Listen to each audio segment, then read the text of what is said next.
कि जैसे ही गुरु वशिष्ठ जी ने कहा, राम अंतिम संस्कार तो भरत ने किया है, लेकिन तुम्हारे पिता की अंतिम इच्छा थी क्या कि वो अंतिम संस्कार तुम्हारे हाथों से कराते। अभी कुछ नहीं बिगड़ा है, चलो अभी तुम अपने हाथों से तर्पण करो और पिंड दान करो। उसी बीच में गुरु वशिष्ठ जी, एक नदी है जिसका नाम है, जहां पर पिंड दान होते हैं, बताइए क्या नाम है उस नदी का? गया नदी। गया नदी के पास में लेकर गए हैं गुरु वशिष्ठ जी, और वहीं पर दशरथ जी की आत्मा से आवाज आई कि अभी मेरी आत्मा को शांति नहीं मिली है। जो जगदीश के बेटे, जो जगदीश के पिता हैं, नारायण के पिता हैं, जिनके पास में वैकुंठ धाम है, स्वर्ग ही उनका है, नरक भी उनका है, उन्हीं के पिता की आत्मा को शांति नहीं मिली। क्यों? क्योंकि जब तक उनके पिता के पिंडदान नहीं हुए। राम जी ने कहा कि मैं पिंडदान की सामग्री लेकर आता हूं सीता, और बढ़ाओ थोड़ी सी को, मैं पिंडदान की सामग्री लेकर आता हूं। राम जी गए, वहां पर आटा तो नहीं मिलता, कंदमूल फल घास लेने गए भगवान, और गुरु वशिष्ठ जी ने सुंदर सा आसन लगाया, और उसी बीच में दशरथ जी की आत्मा से फिर आवाज निकल कर आई।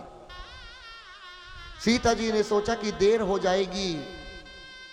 दशरथ जी ने कहा, मुझे दर्द होता है, मुझे शांति नहीं मिल रही, सीता जल्दी मुझे पिंड दो। उसी सीता मैया ने गया नदी से रेत निकाला और उसके पिंड बनाए, और उस बड़ के पेड़ के नीचे, जिससे बड़ के पेड़ से आवाज आई थी, वहीं पर रखकर वो पिंड दान किया। इसी बीच में उनकी आत्मा को शांति मिली और दशरथ जी वैकुंठ को पधारे। इसी बीच में राम जी आ गए। राम जी ने आकर कहा, लो सीता, अब मेरे पिता के पिंड दान करो। सीता मां बोली कि मैंने तो पिंड दान कर दिए। बोले कि तुम झूठ बोलती हो, तुम्हारे पास तो कुछ सामग्री ही नहीं थी, तुमने पिंड दान कहां से कर दिए? बोली कि प्रभु आप गया नदी से पूछ लो, मैंने पिंड दान कर दिए। गया नदी से राम जी ने पूछा कि हे गया, आप बताओ क्या मेरी जानकी ने पिंड दान किए हैं? गया नदी ने झूठ बोल दिया। बोली कि कोई पिंडदान नहीं किया। क्यों? गया नदी सोच रही है, यदि ये आटे का या मावे का या मीठे का पिंडदान करती तो मुझे पिंड खाने को मिलते, ये मेरे अंदर से उनको छोड़ देती, मैं उनको खाती, लेकिन मेरा ही रेत निकाला और उन्हीं से पिंडदान कर दिया, मुझे कुछ खाने को नहीं मिला, तो मैं क्यों बोलूं कि पिंडदान कर दिए? तभी सीता मैया ने उस गया नदी को श्राप दिया कि जाओ, जिस मुख से तुमने झूठ बोला है, ये मेरा श्राप है। ये सीता तुम्हें श्राप देती है कि आज के बाद तुम्हारे अंदर जल नहीं रहेगा, तुम सूख जाओगी। उसी समय, उसी क्षण, तत्काल गया नदी का सारा जल सूख गया, और ये भी श्राप दिया कि यदि कोई व्यक्ति यहां पर पिंडदान कराने आएगा, जब तक तुम्हारा पेट नहीं चीरेगा, जब तक तुम्हें खोदेगा नहीं, जब तक तुम्हारे अंदर से जल निकलने वाला नहीं है। यही कारण है, गया नदी को आप ऐसे खोदिएगा, थोड़ा सा खोदने के बाद उसमें से जल निकल पड़ता है लबालब, पूरा जल सूख गया। इसके बाद में वहीं पर एक तुलसी मैया का पौधा भी खड़ा था। तुलसी मैया के पौधे से पूछा कि आप तुलसी से पूछ लो, मैंने पिंडदान किए हैं। राम जी ने तुलसी के पौधे से पूछा कि हे तुलसी, आप सच बताओ, क्या सीता ने पिंडदान किए हैं? राम जी तो सब जानते थे कि सीता ने पिंडदान किए हैं, वो केवल कहलवाना चाहते थे। क्यों? यदि त्रेता युग में कोई विश्वास नहीं करेगा अपनी पत्नी पर, यदि आज सीता सच साबित नहीं हुई, तो कलयुग में कौन किस पर विश्वास करेगा? इसीलिए किसी न किसी के मुख से कहलवाना चाहते थे भगवान। तुलसी मैया ने भी झूठ बोल दिया। क्यों? क्योंकि यदि मुझे पिंडदान करती तो कम से कम एक लोटा तो मुझे जल पीने को मिलता। कोई पिंडदान नहीं किए राम इसने। जैसे ही झूठ बोला, सीता मां ने उस तुलसी के पौधे को भी श्राप दिया। कहा कि आज तक तुम शुभ स्थान पर जमती हो, पवित्र स्थान पर जमती हो, तुम्हारी दुनिया पूजा करती है, पूरा जगत पूजा करता है, तुम्हारा पत्र भगवान के प्रसाद में डाला जाता है तुलसी, लेकिन ये आज से मेरा तुम्हें श्राप है। कौन सा श्राप? तुलसी मैया डर गई, राम जी भी डर गए, खड़े के खड़े क्या श्राप देंगी। गुरु वशिष्ठ जी भी खड़े हैं कि आज तुलसी को क्या श्राप मिलने वाला है, जिसको भगवान के भोग में प्रसाद के रूप में बांटा जाता है। सारे देवता खड़े होकर देखने लगे, पूरा ब्रह्मांड हिलने लगा। सीता मैया ने कहा कि ये मेरा सीता का श्राप है, आज तक तुम शुभ पवित्र स्थान पर जमती हो, आज के बाद यदि तुम्हारा बीज किसी कूड़े में भी गिर जाएगा तुलसी, तो तुम्हें कूड़े में भी जमना पड़ेगा। ये सीता का श्राप है। यही कारण है यदि कीचड़ में भी आप बीज डाल दो तुलसी का, तो तुलसी मैया का पौधा वहां पर भी उत्पन्न हो जाता है, जबकि उसका पत्र का भगवान को भोग लगाया जाता है। इसके बाद में अब केवल मां को बचाने के लिए एक ही उपाय था, वो बड़ का पेड़। उस बड़ के पेड़ से कहा, हे बड़ के वृक्ष, अब मुझको बचाने के लिए केवल तू ही बचा है। कहीं मेरी बात झूठी ना हो जाए, मेरे वचन झूठे ना हो जाए। जब त्रेता युग में ऐसा हो जाएगा तो त्रेता में क्या होगा? मेरी लाज को बचाओ। उस बड़ के वृक्ष से पूछा राम जी ने, कहा बड़ के वृक्ष तुम बताओ, क्या सीता ने पिंडदान किए हैं?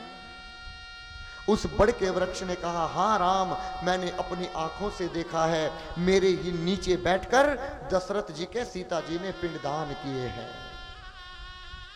ये सब लोग झूठ बोलते हैं। ब्राह्मण को भी श्राप दिया था, ब्राह्मण भी वहीं पर थे। ब्राह्मण ने कहा कि यदि मैंने पिंडदान किए ही नहीं, मुझे दक्षिणा नहीं मिली, मुझे ये नहीं मिला, मुझे वो नहीं मिला, तभी ब्राह्मण को भी मां सीता ने श्राप दिया था।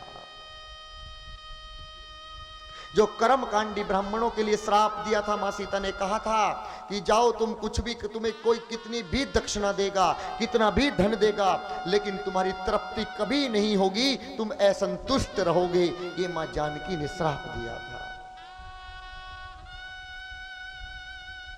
गौ माता को भी श्राप दिया था मां ने। वहीं पर गौ माता भी घूम रही थी। गौ माता से भी पूछा था कि हे गाय माता, तुम बताओ क्या इन्होंने पिंडदान किए हैं? गौ माता ने भी झूठ बोल दिया था कि नहीं, यदि पिंडदान करती तो मुझे खाने को मिलता। कोई पिंडदान नहीं किया। तभी मां ने श्राप दिया था कि जिस मुख से तुमने झूठ बोला है गौ, याद रखना तुम्हारा पूरा शरीर पूजनीय होगा, लेकिन तुम्हारा मुख पूजनीय नहीं होगा।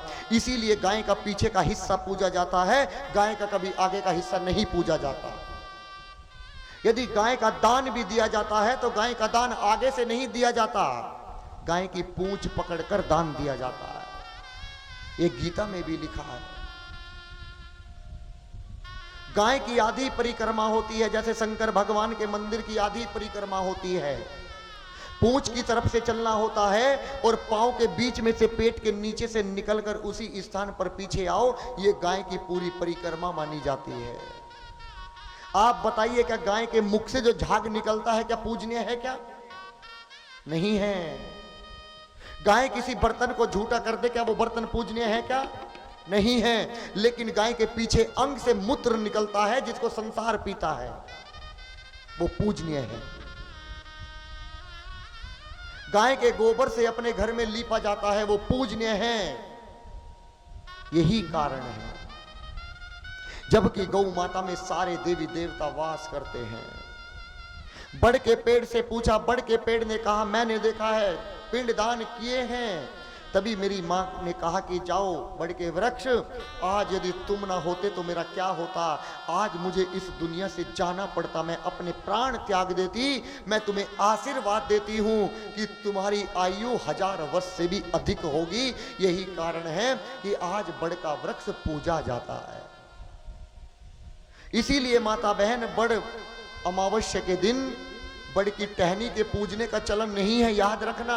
ये तो एक फॉर्मेलिटी चलाई गई है कि बड़ की टहनी तोड़ कर ले आओ। किताबों में लिख दिया कि बड़ की टहनी लोटे में रख लो, बड़ की टहनी को पूज लो, गलत है। बड़ का वृक्ष पूजा जाता है, बड़ के वृक्ष पर ही कलावा लपेटा जाता है, उसकी परिक्रमा की जाती है, ना कि उसकी टहनी की परिक्रमा की जाती है। ये तो एक इंसान ने एक सुविधा के लिए बना लिया। इसीलिए बड़ का वृक्ष पूजनीय है, क्योंकि मेरी मां का आशीर्वाद मिला हुआ है।